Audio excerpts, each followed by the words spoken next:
Jay, we started the show with Guardians. We will end today's show with the Guardians. How badly does this city need a win to get our minds off the catastrophe that was yesterday? On a 1 to 10, I'm thinking somewhere around 750. You know what? I was reminded Saturday, watching the game on television and feeling the energy and power of the crowd come through my little phone screen. I was reminded that this is a great baseball town. Not a good. We may not be St. Louis, but we are a great baseball town. Friday we talked about that renaissance, remember? I know we did. Like that. And it's real. And I think what's happened a little bit is regular season apathy. I saw the Braves go through that in the 90s when they kept winning the NL East by 1 million games, and they kept not winning the World Series, and then when they finally did win one, it was at our expense. I was at Braves playoff games in 1995 that weren't sellouts. That's crazy. And I'm like, what am I looking at? Atlanta is a horrendous sports town. Terrible. Absolutely. Because for the most part, it's a transient town. It's just like Tampa. It's too much to do. But what was happening in the 90s with the Braves was they were winning everything. They kept saying, wake me up in October. Wake me up in October. And then they would have one disappointment after another. Greg Maddux, who was, Mr. Cy Young for that for over a decade, was always just sort of in the postseason. And I think the fan base, apathy set in. And I was watching games on television and actually at games covering, and I'm looking around going, how in the world are there 5,000 empty seats? This doesn't make sense. And the same thing has happened to Cleveland in the regular season, going back to the 95 season. Yes, they put together a string of 455 consecutive sellouts, but what happened ultimately in 01 or at some point thereabout was they kept saying, wow, we lead the league in hits, homers, RBIs, average, runs, score, everything, but we can't get over the hump. And when our pitching is great, our hitting isn't, and when our hitting is great, our pitching isn't. And I think a lot of fans just kind of fell into this malaise of, we're never going to win a World Series. And they never did. Close in 95, close in 97, 16, as close as they'd ever come. Probably as close as they were in 97, losing Game 7 in extra innings. But in watching yesterday or on Saturday, I was reminded that how crazy this city gets for playoff games. And if they were to win a World Series, it's not going to completely wipe away the pain of the Browns because this is a massive disappointment. But if the Guardians fall short of a World Series, it's going to feel like a 10-month winter for us. It's going to feel bad. But if they win, I think we're good. I think if they just get to the World Series, if they get there. Angel Martinez has replaced Tyler Freeman on the roster. Zach just tweeted, Freeman has an oblique injury. Oh, okay, so it wasn't. Okay. So Angel Martinez replaces Freeman. Since we're talking Guardians, I want to interrupt. I'm okay with that. I'm okay with that. that. We have today's lineup. Do you guys want to hear today's lineup? Yeah, read it. This got tweeted out 5 minutes ago. Top to bottom, Stephen Kwan in left field leading off. Yeah, David Fry DHing, batting second. Makes sense. That. Jose third, batting third. Lane Thomas batting cleanup, playing center field. Right. Josh in the 5 spot. Naylor playing first. Jay Honk, 6th, playing right field. Jimenez, 7th, playing second base. Hedges is your catcher today. And Brian Rocchio at shortstop with Matthew Boyd on the mound. You surprised Hedges is catching? Yeah. A little bit, yeah. I am too. Yeah. He did have the only RBI against Skubal when he pitched against. That's not why he's catching. It was a bunt. It was a bunt single. But no, yeah, I wonder if Boyd wants him or if Boyd likes him. Maybe Boyd feels, it might be one of those things where perhaps, I'm just guessing, perhaps Vogt went to him and said, do you have a preference? And he said, yeah, I feel a little more comfortable with Hedgie. So maybe you would give the starting pitcher that nod, if. What if Hedges hits a 2-run homer? Bull probably won't be in for a month. If Hedges gets on base, look, maybe they was going defensive, right? Maybe listen, maybe Hedges throws people out, right? I don't think there's a big difference defensively. Bo's excellent defensively. Bo is great defensively. But to your earlier point, but he handles pitchers well. I've said this on the show before. There is nothing more magical in this city than Progressive Field in the playoffs. I couldn't agree more. I was at NBA Finals games in an arena that blew the lid off. Cavs crowds are great. There's something special and magical about that place right there. I agree. And being in there when it's sold out, Rajay's home run, the press box was shaking. And it was half the Cubs fans. And the press box was shaking when Rajay hit. There's something magical and special about that place more than any other. I mean, the Brown Stadium is a funeral home.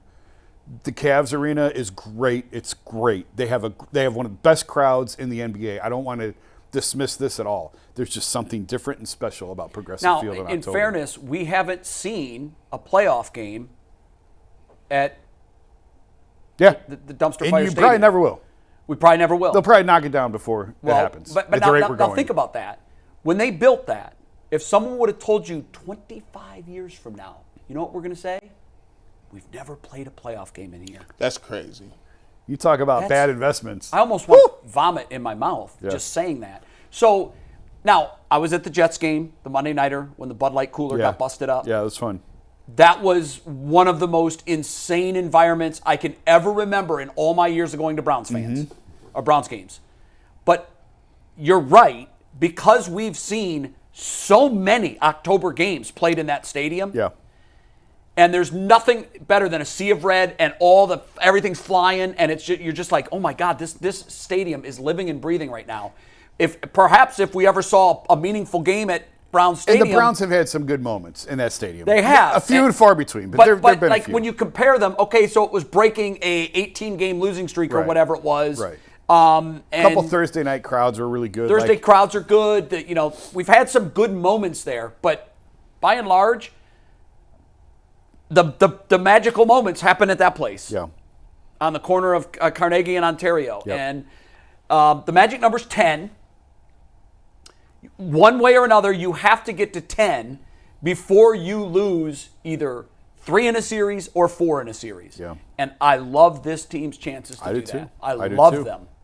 I do too. It's a fun team to watch. It's an easy team to root for. Did they reverse the error on Hosey? Yeah, which I actually disagreed with. I thought it was an error. No, I thought it was a hit. They reversed it. It was I thought it was a hit. Now, in full disclosure, I was watching it on my phone, on and I still haven't seen the play on a big monitor. He got caught in between hops. He did get caught in between hops. Should have been an error. I thought the original ruling was right. I mean, a great Hosey makes that play. I think you can assume that a great third baseman makes that play. Yeah. I always say if would half of the third basemen in the league make that play? And I know that's not what the official scorer uses. The official scorer is just using his eyeballs. 3/4 of the league should make that play. It was relatively. He just caught him between the hops. I know, but it was a tough hop, and where he was, and just the whole thing. You're a major leaguer, make the play. I just thought it was. But whatever. I mean, it's 2 RBIs hit. for Hosey. So did they revert it to a hit? Yeah. They did. Okay. They got the RBIs. That was my one question. more question on the guards, and we got like 15 super chats, so we'll get to. But Matthew Boyd's on the mound today, going up against Skubal, but take Skubal out of the equation. Mm-hmm. A, confidence in Matthew Boyd, and B, how did we get here where Matthew Boyd's the Game 2 starter for the Guardians in a playoff series? When you looked at this rotation before the season, obviously he was on Detroit to start the season, not even part of it. Ben Lively's not on the roster. Ben Lively being it's left crazy. off the playoff roster might be one of the all-time unbelievable disses. After the year he was left off the roster. Which That's just doesn't make crazy. there's 12 pitchers better than him. Well, they don't like him coming out of the bullpen, clearly. I know, but my God, look at what he's done for you this year. I think it's an incredible disrespect. If I was him, I'd be really pissed. He has every right to be. I'd be devastated. Now, I wonder if they told him, look, if we get to the ALCS, you are on the roster. But in a 5-game, you're not. I don't know. I don't know. I was stunned by the decision. Now, all that being said, to the question, do I have confidence in this guy? You said it's unbelievable. It was unlikely. Yeah. If someone would have told me at the beginning of the year that he's going to be our Game 2 playoff starter, I'm like, oh my God, what happened? what happened? What do you mean playoff? What playoff? Matthew Boyd? The Mexican League playoffs? Yeah, what happened? But now that I've had the benefit of watching him pitch I think he started 8 games. Am I right? The Guardians are 6-2 in games that he starts. His ERA is 2.72. Now, he's only been around for 4 decisions, but in today's baseball, that doesn't surprise me. Yeah. His ERA is under 3.